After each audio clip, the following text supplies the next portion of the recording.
एक समय की बात है।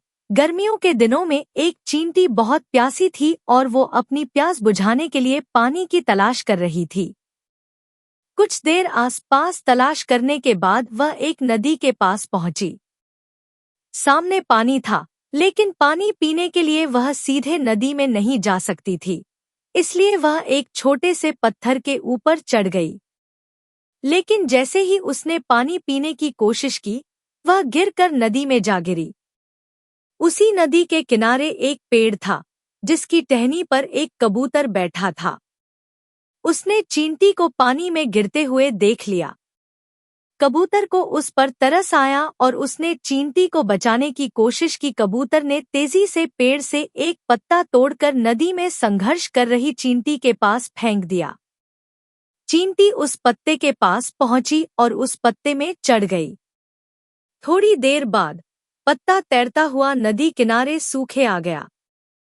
चींटी ने पत्ते में से छलांग लगाई और नीचे उतर गई। चींटी ने पेड़ की तरफ देखा और कबूतर को उसकी जान बचाने के लिए धन्यवाद किया। इस घटना के कुछ दिनों बाद एक दिन एक शिकारी उस नदी किनारे पहुंचा और उस कबूतर के घोंसले के नजदीक ही उसने जाल लगा दिया और उसमें दाना डाल दिया। वह थोड़ी ही दूर जाकर छुप गया और उम्मीद करने लगा कि वह कबूतर को पकड़ लेगा। कबूतर ने जैसे ही जमीन में दाना देखा, वह उसे खाने के लिए नीचे आया और शिकारी के जाल में फंस गया। वो चींटी वहीं पास में थी और उसने कबूतर को जाल में फंसा हुआ देख लिया। कबूतर उस जाल में से निकलने में असमर्थ था। शिकारी ने कबूतर का जाल पकड़ा और चलने लगा। तभी चींटी ने कबूतर की जान बचाने की सोची और उसने तेजी से जाकर शिकारी के पैर में जोर से काट लिया।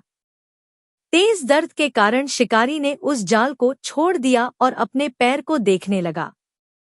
कबूतर को जाल से निकलने का यह मौका मिल गया और वह तेजी से जाल से निकलकर उड़ गया।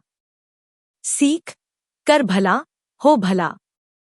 हम जब भी दूसरों का भला करते हैं तो उसका फल हमें जरूर मिलता है।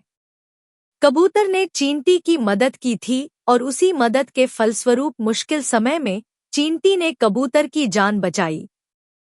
इसलिए कभी भी किसी की सहायता करने या अच्छा करने से पीछे न हटें। जब भी मौका मिले, दूसरों की बिना किसी स्वार्थ के मदद करें।